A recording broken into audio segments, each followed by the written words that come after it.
To understand how to win against Iran, we first have to understand how we are thinking.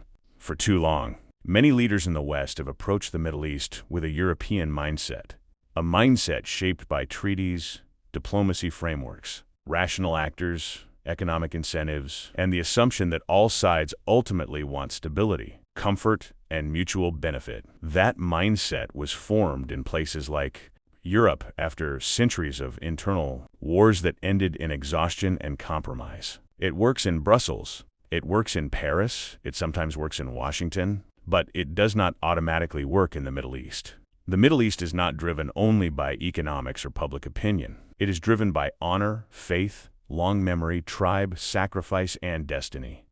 In this region, power is respected, hesitation is detected, weakness is exploited. So the first transition we must make is this: from a European mindset to a Middle Eastern mindset. We must understand how regimes like the one in Iran think about time, martyrdom, patience, and ideological struggle. We must understand that when leaders speak in religious or revolutionary language, they often mean it. This is not political theater. It is identity. Only once we truly grasp the Middle Eastern mindset can we move to the next level. The second transition is from a Middle Eastern mindset to a Jewish mindset, a Torah mindset. The Torah mindset is not naive. It is not passive. It recognizes evil clearly and names it. It understands that peace is sacred, but peace cannot exist where destruction is openly pursued. The Torah mindset teaches responsibility, moral clarity, and courage.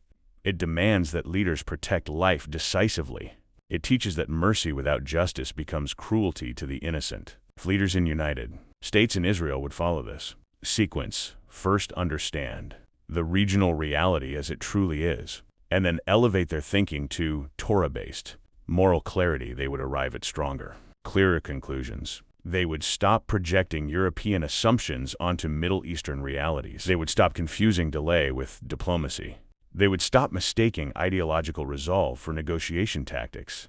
Instead, they would develop courage. They would develop strategic patience rooted in strength. They would know when to speak softly and when to act decisively. You cannot skip steps. You cannot jump straight to lofty moral language while misunderstanding the battlefield. First, understand the region. Then elevate the response from Europe to the Middle East, from the Middle East to Torah, not the other way around. That is how clarity is built. That is how courage is built. That is how leaders arrive at the right conclusion and have the strength to carry it out. Written by Rabbi Yosef Ederi, Sanhedrin Initiative Advisor from mnglobal.org.